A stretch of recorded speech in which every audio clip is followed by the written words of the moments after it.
Ito yung pinupuntahan talaga. Ito yun eh. Oh, magkatabi. So Bangi pala to, hindi. So nasa area na kami. Mahangin pala talaga dito. Talagang mahangin yung lugar. So kaya naman pala nilagyan talaga ng windmills. Okay, so ito yung mga windmills. So, ang dami. Malakas yung hangin dito kasi ano lang, nasa gitna. Nasa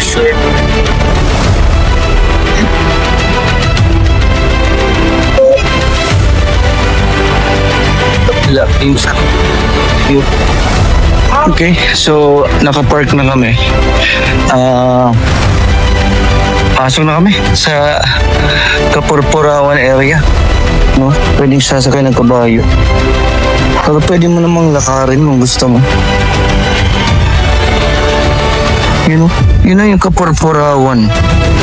Okay, so parang lumiko, pinaliko kami ng papuntang Bangi view sa mga windmills. Kasi galing kami ng Pagudpod, baka iba yung daanan. Baka doon lalabas sa kabila, parang ganun siguro. Tingnan lang natin. Papuntang dagat naman talaga kami. Yung daanan is papasok ng papuntang dagat. So talagang siguro papunta to sa windmills ng Bangi. So okay, so dito na kami. Talaga ano pala, magkatabi yung mga windmills eh. Magkatabi yung ito yung talaga nakikita ko sa vlog. Ito yung pinupuntahan talaga. Ito yun eh. Oh, magkatabi. So Bangi pala to, hindi to sa Pagod. Parang nakikita namin sa news or ganun na ganito Pagudpod. Sa Bangi pala talaga yung talagang magkatabi-tabi yung mga doon tayo sa may bandang mag-park. Dito tayo banda. Medyo malapit lang sa entrance. Lakarin na lang natin. Hindi kasi pwedeng pumasok eh. Pero siguro mahirap dito pag umulan ng malakas. Kasi sand. Baka mabalahaw tayo yan. Sige, park muna kami. So nasa area na kami. Mahangin pala talaga dito. Talagang mahangin yung lugar. So kaya naman pala nilagyan talaga ng windmills. Dami. Oh, daming windmills eh. Oh, kailer. Okay, so ito na yung mga windmills. Oh, ang dami. Malakas yung hangin dito kasi lang, nasa gitna. Nasa shore.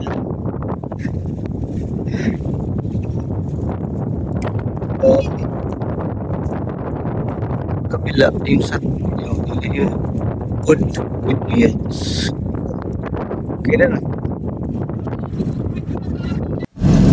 Okay, tapos na kami sa windmills ng Bangi. So, ano pala ang yun yun sakto yung inala namin kanina na pala.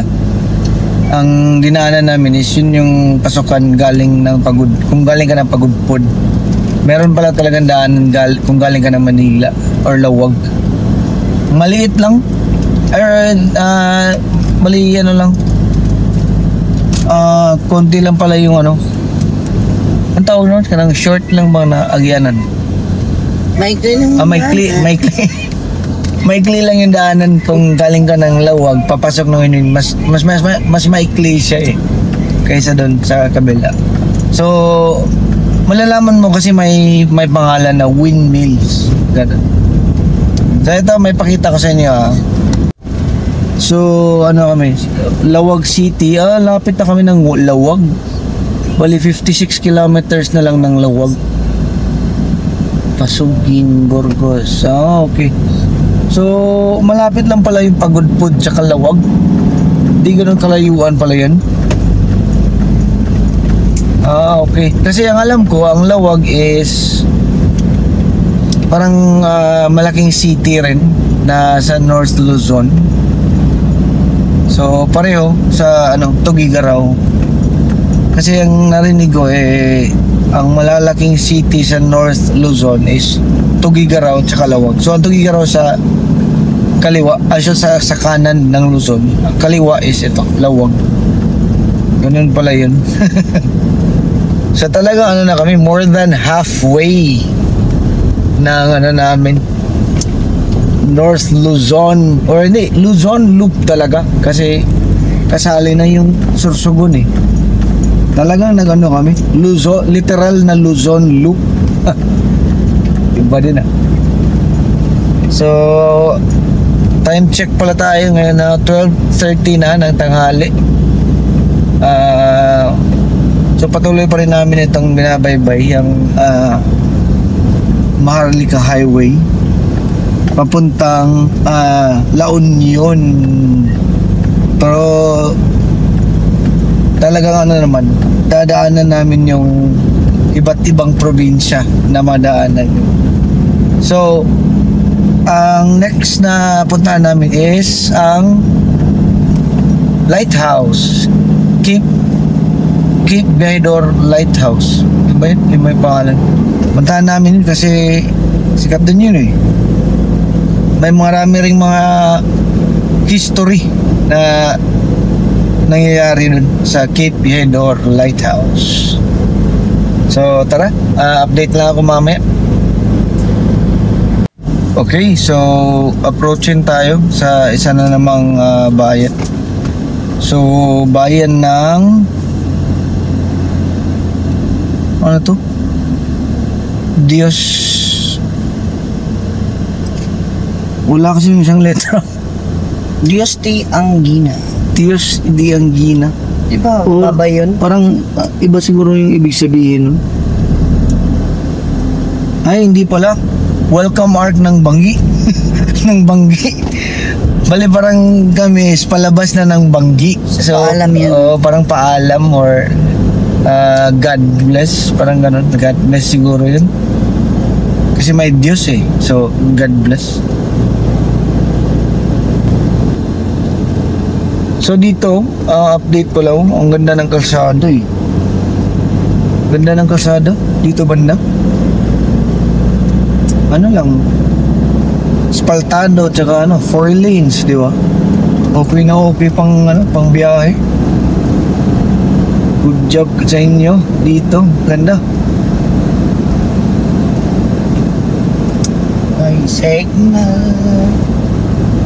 Welcome to Bantok.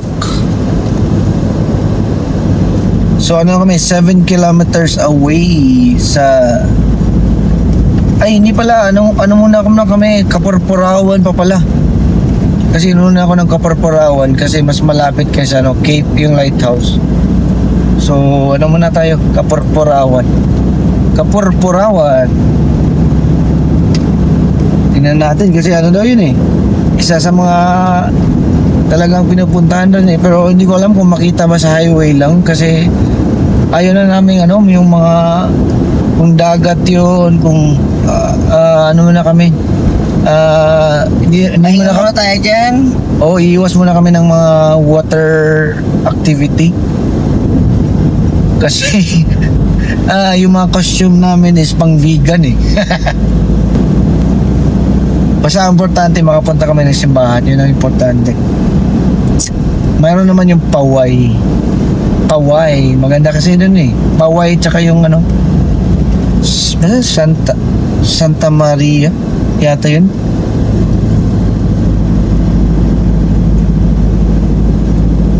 Tingnan natin tong Kaporporawan. Parang papasok Okay, you are entering Burgos, Ilocos Norte. Welcome to Burgos. So Ilocos Norte pa rin. Dito mo yan matatagpuan yung Kaporporawan. Sikat din yun puntahan namin. Try namin lang, parang daanan lang ang Kaporporawan. Yo, tayo. Oh, may sarado dun eh. May isa pang daan. Try natin. Hindi naman siya ganun kalayo sa highway talaga eh. 3 kilometers. So, Municipality of Burgos. So, ano na natin? Try na natin. Kasi nandito na tayo eh. Sayang naman. Tingnan lang natin yung yung lugar. Baka may bahala na nga, kahit na malayo kami. Basta lang makapag-picture. 'Di ba kasi yun eh. Pupunta ka dito tapos 'di ba? Alangan naman ito lang yung balikan mo pagdating ng panahon. Dahil hindi mo nakita. So lubos-lubosin mo na. Nandito ka na eh. Check mo na lang. So pala? Nakikita pa rin talaga namin yung mga windmill. Dito pa rin yung mga windmill eh. Windmill ng Burgos or Banggi. So aabot pala yung windmill dito sa Burgos. Okay, so approaching na tayo. Meron talaga may pangalan naman talaga eh. Approaching na kami. Ito yung talagang correct na signage. Kapurpurawan. Yan Kapurpurawan. Meron pala talaga Correct na yan. Oh. Entrance. Ano to? May parang entrance. Oh, wait lang tanong tayo. Wait lang. Tanong tayo kung ano yung estilo dito. Wait lang. Hindi tayo maliligo pang sa. Wait lang kung gusto namin makita yung Kapurpurawan, Doon po, sir. bali dito lang mag-park. Mag-ticket muna, sir. Ay, mag-ticket lang. Magkano yung ticket? Renta ko, sir. Isa? Isang dao. Tapos pagdating doon sa loob, parang May rock formation doon, sir. may lakad-lakad ba? Opo, Yung sir. malayo? Malapit lang doon, sir. Hindi kami Gusto nyo sumakay ng kabayo, sir? Pwede. meron pala. Opo, sir. Pero hindi kami mabasa. Ganun. Mamamasyal po. Hindi, mabasa ba? Ng tubig? Hindi po. Wala lang. Wala po. Sige, bayad mo na kami. Dito? Doon sa Bayad loob, na? no? Ticket muna, sir. Ticket Okay. muna po. Pero pwedeng dalhin to doon. Opo, sir. Sige po. Salamat. Ito ta? Ha? Sige. Hanap ka dere. So may ticket pala. 30 pesos bayad tayo dito sa loob. Wait bayad tayo ng ticket Kapurpurawan. 30 pesos per head. Sige. So ito yung daanan papasok. Hindi pa siya simentado. Okay. Parang umikot ka lang pala sa parang nila. Yung tourism center. Parang umikot ka lang kasi ito yung labas parang balik sa exit. Mag 12:50 PM. Pero malapit na kami sa sa Lawag. Tingnan namin tapos lighthouse na Lawag. Pagkatapos ng lighthouse Malacanang of the North, yung mga ganun. Lawag, yung pa? Vegan na ganun. Dami dito rin may mga solar panels din, ang dami. Okay din yung mga dito yung technology, windmills tsaka solar panels.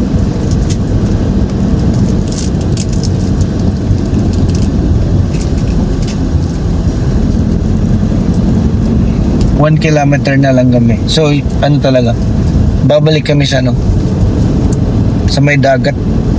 So ito na yan, approaching na kami sa parang tourist center or kung saan Napalo mo na. kung saan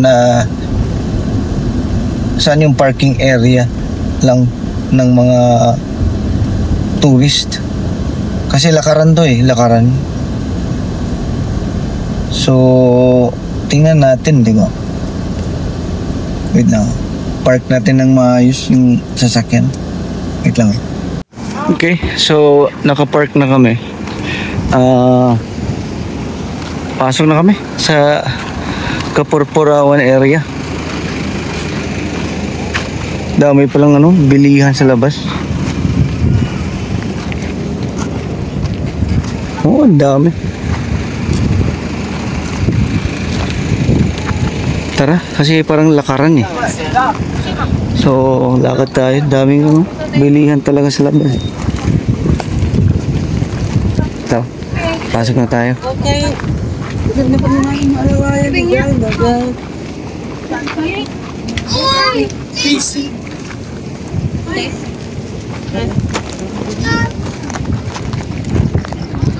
So, pwedeng mag horseback riding. 100 pesos per head. So, may pala. Pwede kayong mag horseback riding. So, talagang puntahan pala talaga to ng turista. Kasi ang daming tao eh. Candy. Sa Candy. sir, 100 lang po. Bakit? Oh, yun pwedeng sasakay ng kabayo. Pero pwede mo namang lakarin kung gusto mo. Yun yung Kapurpurawan.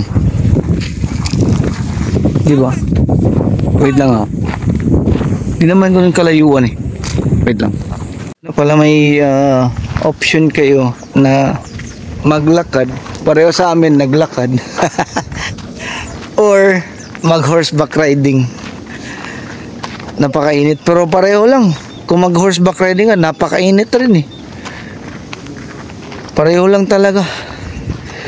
So okay lang naman talaga lakarin eh. So may mga exercise din. Pero parang hindi na kami pupunta sa dulo. Ano na lang yung makikita lang namin yung background. Yun na yun. Basta nakita lang namin yung Kapurpurawan. Sige, picture tayo dito banda. Ang init. Sige, wait lang.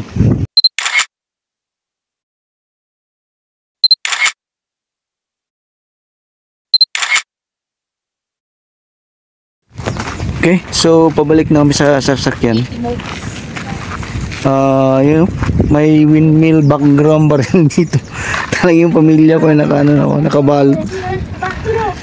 So, tarik ng araw. Pero ito pala yun. So, ang Kapurpurawan pala is parang ganyan yung makikita mo yung bato. Parang sinadyang ginawa. Parang ganyan. Pero natural siya, pero parang sinadyang ginawa. Siguro maganda rito pag 4 PM, 5 PM kasi baba na yung araw. So, hello.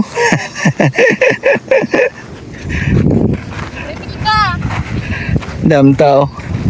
Nakabayo. Di ba? Tara, balik na tayo sa sasakyan. So, yun na nga. Tapos na kami sa Kapurpurawan. Ang terik talaga ng araw. Talagang kami, tinusta. Pero naman, part talaga yun ng tour. Mas mabuti ng ganyan kaysa naman maulan, di ba? Kasi pag maulan, wala talagang choice.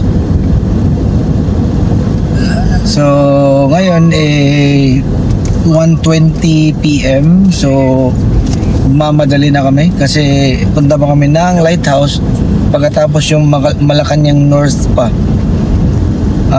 Tapos Paviga na kami. Saan yung Palaw? Ha? Saan mo? Saan yung Palaw? Ano yung Palaw? Ay, Pawi? Ano yan? Paway.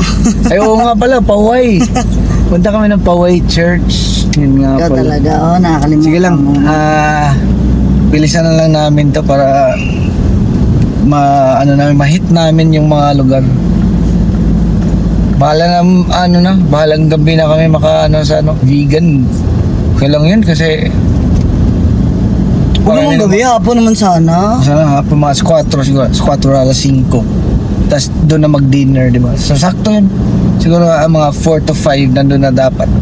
Yun, may 3 hours pa naman kami. So, kaya. Kaya pa yan. Ewan ko. Malalapit naman dito. Ito pala yung O solar panels. Dami. Galing. So yun, palabas na kami ha. So balik highway na naman. So ang ano pala, kung yung papasok kayo ng ano, Paporporawan, galing highway, maganda naman yung daanan. Walang problema. Oh, kita niyo naman, di ba? Sementado eh. So accessible siya. Yun talaga sana yung yun ang gagawin yun talaga ang gagawin. Pero kadalasan naman simentado talaga yung daan puntang tourist spot. So ganito kasi ano siya, accessible. Tapos di ba yung mga turista nagbabayad yan eh ng entrance fee. So bigay na natin sa turista yung convenience, di ba? Kaysa naman pupunta tayo ng tourist spot tapos ano, nakakapagod. So sige, biyahin muna namin to 6 kilometers to Cape Viador Lighthouse. Sige.